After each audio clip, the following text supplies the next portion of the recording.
We have another great show for you today. Today, we'd like to welcome Shawn Martineau and Ian Taylor, the creators of Widget Ridge and the upcoming expansion Emergence. Gentlemen, thanks for joining us today. Hello. Thank you, Shawn. So we had the opportunity of seeing your game last year at the last PAX that we were at, which was 2019, and we actually really liked what we saw. And it's great to have you here now to actually talk about the game. But first of all, for those who have never seen Widget Ridge, why don't you tell us about the base game and what it's all about?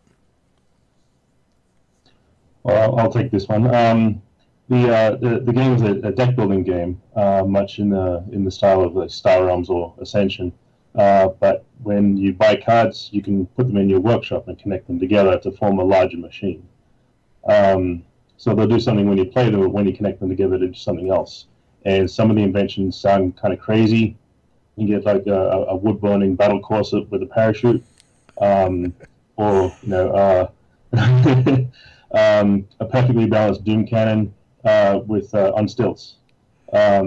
And so the names connect together, and then it forms a machine that has an ability that reads left to right, and you can use that at the end of your turn. So you can just build crazy stuff. You can rebuild crazy stuff. The more cards you buy, the more cards you can build with, and the game kind of ramps up pretty quickly once people start connecting stuff together. It's a lot of fun. And it's an amazing steampunk theme as well. That's what we really loved about it, was the whole steampunk aspect to it. There hasn't been a lot of steampunk games that I saw out, so I thought, why not try in that area. I designed the engine first to be sort of a wacky science fiction kind of thing, and steampunk seemed to fit that theme the best. There are steampunk games out there, but the problem with steampunk is there's no like Star Wars or Lord of the Rings to hang your hat on. There's no one property that's right up there. There's a couple of good ones, but nothing really comes to mind as like the best, or the top two. Yeah. So we kind of had a lot of carte blanche because we're coming up with these steampunk concepts. No one's telling us we're doing it wrong because there's not one big unifying thing. That's right. Yeah, nobody's going to tell you it has to be this way. Yeah. So the origin of actually coming together with that steampunk, what was the how did the guys come up with the concept of like, let's do a deck builder that lets you add stuff like that? Where did that concept come originally?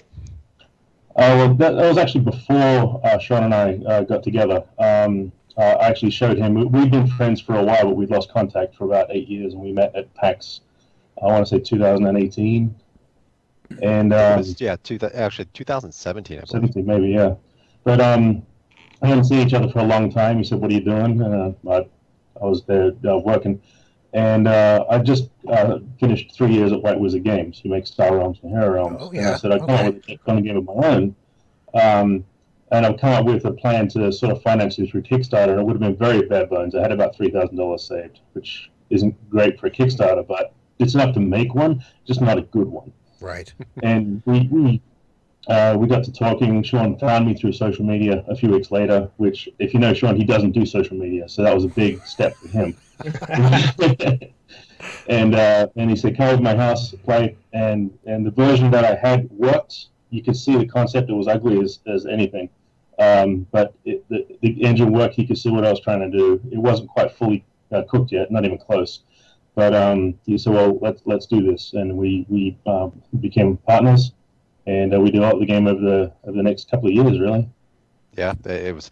I remember the first iteration, which really we were having fun with and really trying to figure out where to go with this.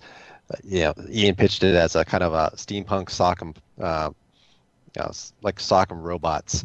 Like you're building a robot. The theme was you were building a robot originally, and we're like, okay, how do we make this work? And I remember, and Steve, Ian came back one weekend, and the complete was changed.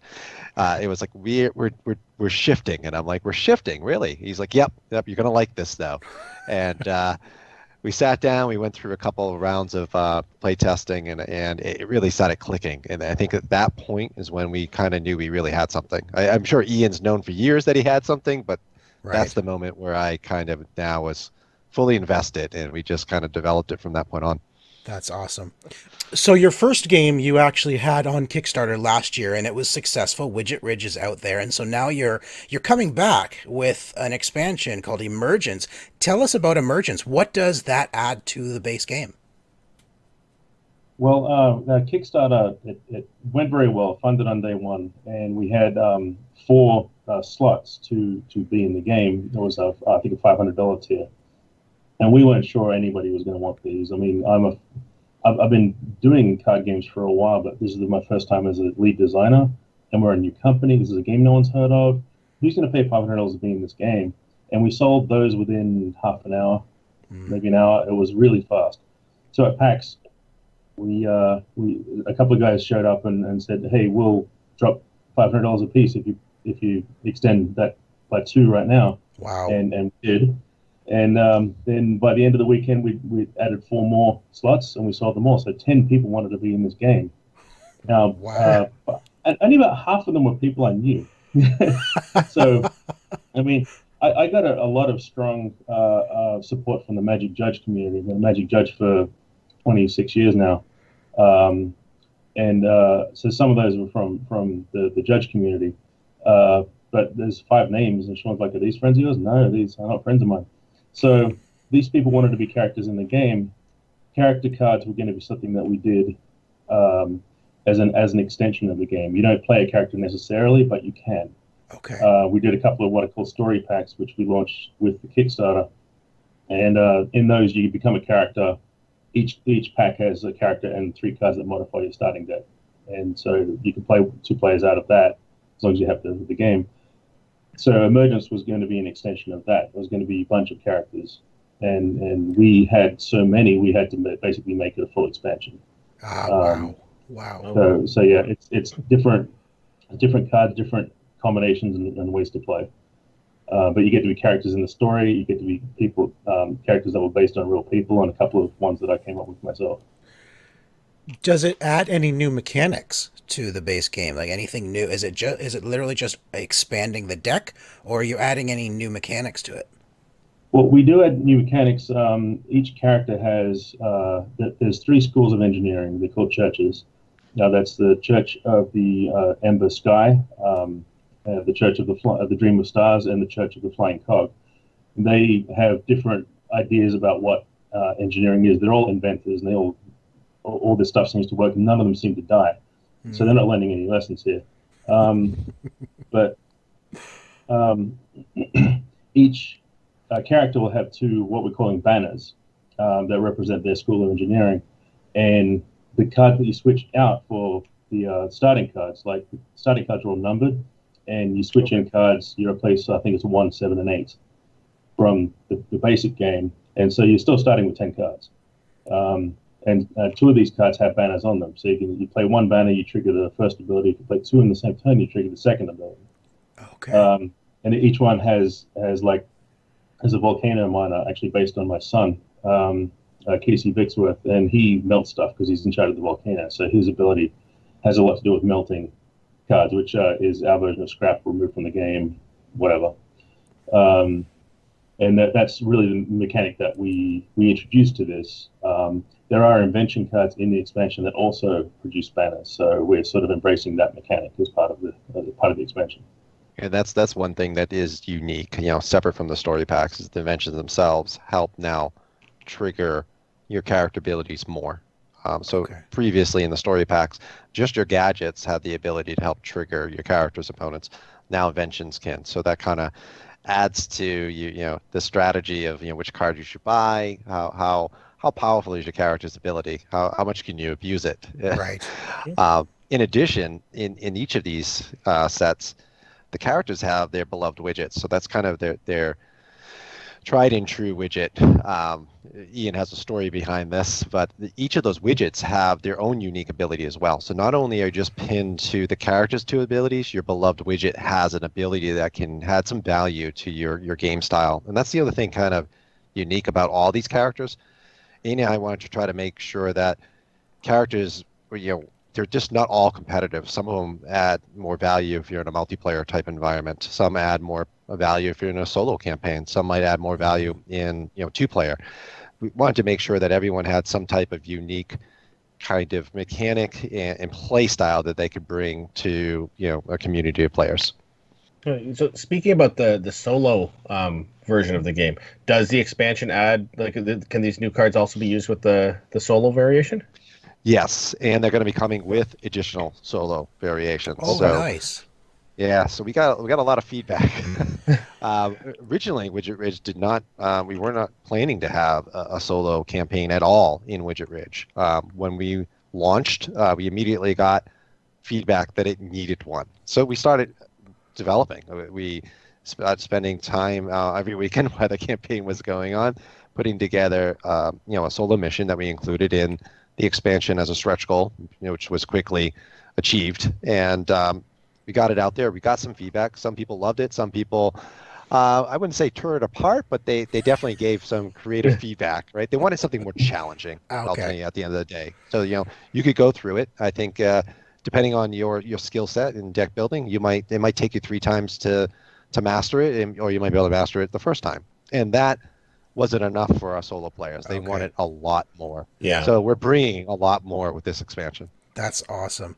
Well, I mean, what kind of hurdles did you have to overcome? One, with creating that solo player, but second, with adding the new functionality with Emergence. What kind of development hurdles did you struggle with actually making it more fluid as you add an expansion on? The solo and kind of co-op area, especially co-op, because that's also another ask that has been thrown at us. is we had obviously some thought around those starter cards. Ian kind of teased that out with how they're numbered, right? So we wanted to make sure there was development space. Ian, everything we do, everything, no matter if it's the most minor change, Ian always challenges that he wants to make sure there's development space here. Room for more expansion? He doesn't ever want to be painted into a corner. So well, that's fair. So the numbers really gave us a lot of flexibility because we wanted to make sure that we could transition cards out easily, identify those cards easily, so that players can quickly adapt. Either change the opponent's deck, in that case being the AI, or their own deck. So that's helped us, but we are seeing the value with some of the campaigns and some of the multiplayer campaigns that we're going to be introducing. And I want to let too much out, where we're going to potentially find that we're adding some unique cards to your opponent's deck to give the experience you need. So that was kind of the hurdle. We see that we have some growth within the structure, but we're going to need to add more to get it where we need it to go. Right. Cool. Okay. Yeah, you don't want to give everything away now. You want people to be surprised. Yeah. Slow reveals. We were surprised at how many people like to do solo stuff. Like, to me, deck building games have always been a 2-player affair. Right. And so having so many different people say, well, we want a lot of this kind of thing, seems to be a European thing, but we were pretty happy to hear that, and so we're looking to develop a lot more in that area. And if we get good feedback on that, we'll keep doing. Maybe we'll have a solo expansion. Who knows? Well, I mean, this year has certainly brought up more people wanting to play solo everything, right? Oh, yeah. So, I mean, that's just the nature of 2020, it seems, is solo games. So, will backers of your of the expansion Kickstarter, will they be able to also pick up the base game during your campaign as well? Yes. So we the one thing we knew we needed to implement as part of this Kickstarter is a tier for people that are new to the game, right? Yeah. And for those backers that we love that just want everything. Don't redirect me to your store. Don't redirect me to Amazon. Just give me a tier that I can get it all, and we are doing that. So there'll be a tier for new folks that need to have the starter and the expansion packs. There'll also be a tier for folks that just want everything. Never played the game before, love steampunk, love deck building. We have a tier that lets them basically catch everything up and get everything as part of their backing offer. We're also offering discounts. So we understand that people are catching up. Both those tiers will have discounts for those additional add-ons.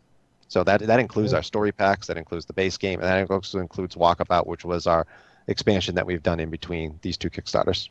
That's awesome. So it sounds like even after Emergence, it sounds like, Ian, you're keeping things open for more to come later. Like this won't be the last time we see Widget Ridge. expansions? Do you have ideas already for where you want to go after Emergence? Yeah, well, one of the problems I ran into as a designer is I made the game too complicated in the first iteration. So it showed me that I had a lot of design space and where it could go. Shawn mentioned the first expansion was called Walkabout. That's partially because of my Australian roots. We use the word walkabout a lot. But that was to introduce a new card type called locations, which I've had the idea for quite some time now. I thought it would be fun to have a card that flips up and then modifies that space permanently. So cards in this space are now cheaper. And I've never seen that in a deck building game before. So I wanted to do that.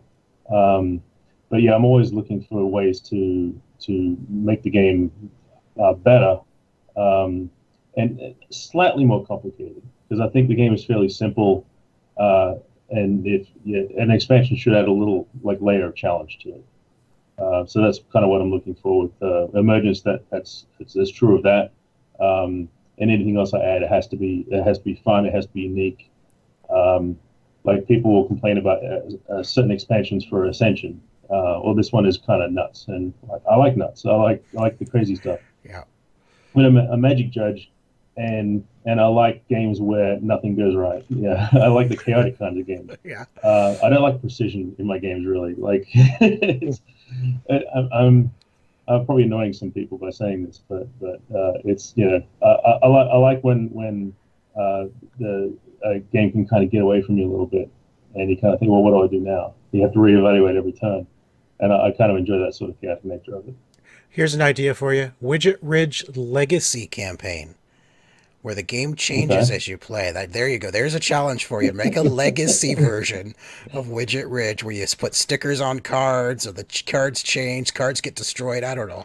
You know how legacy games work. That would be. I don't know if there's a real good deck builder Legacy game yet where the deck actually changes as you play.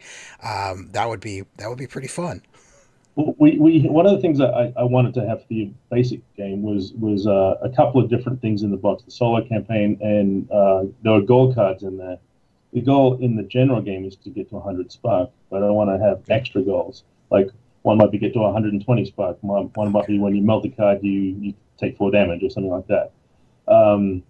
And I thought if you had a lot of gold cards, maybe 20 or 30, if you just shuffle them up and then just change the goal every couple of turns, just really be annoying. Right. I'd love that. Most of my friends would hate it.